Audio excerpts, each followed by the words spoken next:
धाराशिव जिल्ह्यामध्ये 7 पैकी 5 जागेवरती शिवसेना पक्षाचे धनुष्यबाणाचे सभापती विराजमान झालेले आहेत। हे एकनाथ शिंदे साहेबांच्या नेतृत्वाचं यश आहे आणि आमच्या जिल्ह्याचे पालकमंत्री प्रताप सरनाईक साहेबांचं नियोजन आहे। तानाजीराव सावंत साहेब असतील, रवी सर असतील यांच्या नेतृत्वामध्ये, राजन साळवी साहेबांच्या नेतृत्वामध्ये आणि शाखा प्रमुख ते जिल्हा प्रमुखांच्या मेहनतीमुळे हे यश संपादन झाले। ह्या सगळ्यांचं मी अभिनंदन करतो। भारतीय जनता पार्टीचेही 7 पैकी 2 जागे पंचायत समितीचे सभापती बसले, त्यांचंही मी अभिनंदन करतो।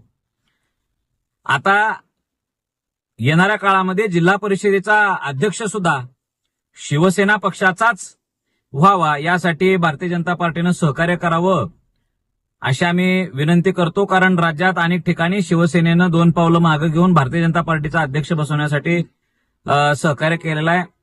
धाराशिव जिल्हा बाळासाहेबांच्या विचारानं चालणारा जिल्हा, शिवसेनेचा बालेकिल्ला, हा बालेकिल्ला आम्हाला शाबूत राखायचा, अखंड राखायचा आहे अशी आमची भूमिका आहे। मागच्या काळामध्ये मल्हारने केलेली आगळीक, मल्हार पाटलांनी आणि राणादादांनी दिलेलं त्यांना समर्थन की शिवसेनेमध्ये 2 गट आहेत, फूट पाडायचे आहे, आमचेच 2 उमेदवार पळवून नेले, पुन्हा तुम्ही आणून सोडला, या गोष्टीचा आम्ही जो काही प्रतिवाद केलाय ते प्रतिवाद करायची वेळ आली नसती। कारण तुम्ही शिवसेना पक्षात फूट आहे असं दाखवण्याचा जो प्रयत्न केला त्याचे खंडन करणं आमचं काम आहे।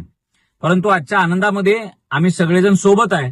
याही काळात, पुढच्या काळामध्ये आपला आनंद द्विगुणित असावा, महायुती ठाम असावी, महायुती एक मजबूत व्हावी यासाठी शिवसेनेच्या जिल्हा परिषदेचा अध्यक्ष बसावा, या आमच्या शिवसेनेच्या भूमिकेला राणादादांनी सहकार्य करावं, विरोध करू नये अशी आमची विनंती आहे। धन्यवाद।